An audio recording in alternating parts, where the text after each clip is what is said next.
the other thing too, that none of this work wouldn't have been possible without the help of the Coastal Conservancy. So thank you to David Hayes. For you guys that haven't met him, he's back there.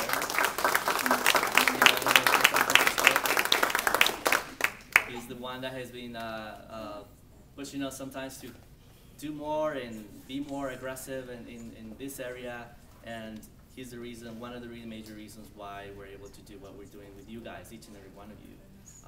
So please, when he comes by your table, you know, make sure you say hi, and David Hayes, right there. So, okay, so next we have Steve Cancian, our landscape architect. Steve Cancian is, if I may say, a little bit of an intro. It's to me, it's a very interesting case study. He's fluent in Spanish, and I believe you grew up in, you spent some time in Chiapas. Yep, with your parents when you were younger. And community organizer background. So he does a really great job whenever we're out there with you guys, with like our community groups. He can switch from Spanish to English, you know, unless, you know, he hasn't had his morning coffee, which is what he usually says.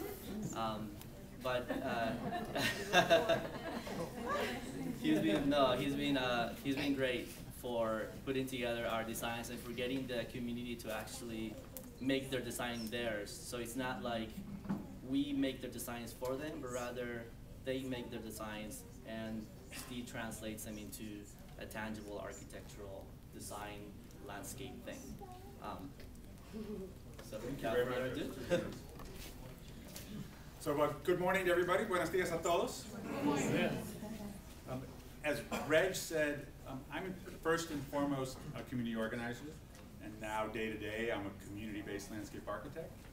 So I think that the members and the partners can best tell their own stories, so I'll be very brief. And I'm really here today to be a resource to my clients, who are all of our members and partners.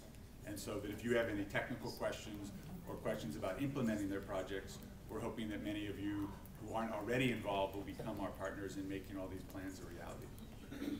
So really, in short, what I want to make sure is really clear to everyone is that the projects you'll see around the room and that our members will explain are really extraordinary, cost-effective opportunities to make an immediate difference in the neighborhoods where our members live. And on multiple levels. Right? First and foremost, all of our members were clear, Heal the Bay, we have time for you if we're going to make a concrete difference, if we can really deliver. Because everybody's been involved in too many efforts that plan, that promise, but don't actually create a difference in the community. So the focus of all these projects, first and foremost, is we're actually going to build something that all of our members and all the members of the community can use and will improve their lives. So first and foremost, we really need to create real projects.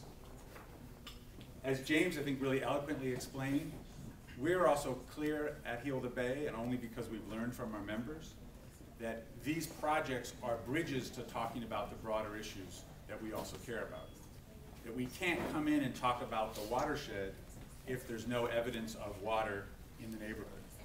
We can't talk about the, cleaning the bay if the only way for anyone to get there is 3 bus transfers and 4 hours of travel. So we need to first start in the neighborhood where people are at, making a concrete difference. And then that park project, that greening project that our members will explain, can really be a bridge to talking about the broader issues and actually making a direct connection between, like in Kiana's case, the little watershed behind the school and the broader watershed that leads all the way to the bay. On a third level, these projects are really about building leadership in the community and building project management. So we have some great project managers here, like Jenny from the CRA, and there are skills as a project manager that help you make things happen, particularly in a city like LA. And we want our members and partners to have those skills. We want them to be able to plan a project and take it all the way through the process to completion. And so part of our goal is to make sure everyone gets those skills and the experience of succeeding in building a project, so that this will just be the first of many projects they'll build. So what we hope today is that you'll see that these projects are great opportunities, a great place to invest your time and resources, because all of our members want to see the projects built not many years from now, but as David would hope, in the coming funding cycle. So we really hope that you'll spend time going at the tables, talking to members with how you might be able to help them.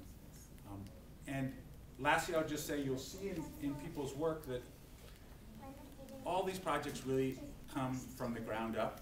And it's not just about designing together, it's really about figuring out first what do people need, and then going out and looking for sites that have the potential to fill those opportunities, and then designing together.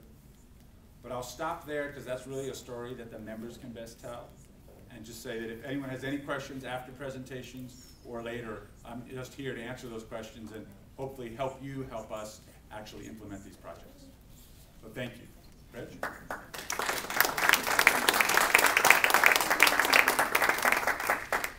I just wanted to thank a few people who are here, some elected representatives and their staff. Darren Harris from Assemblymember Stephen Bradford's office is out here sitting in the back. Domingo Orozco from Councilmember Bernard Parks.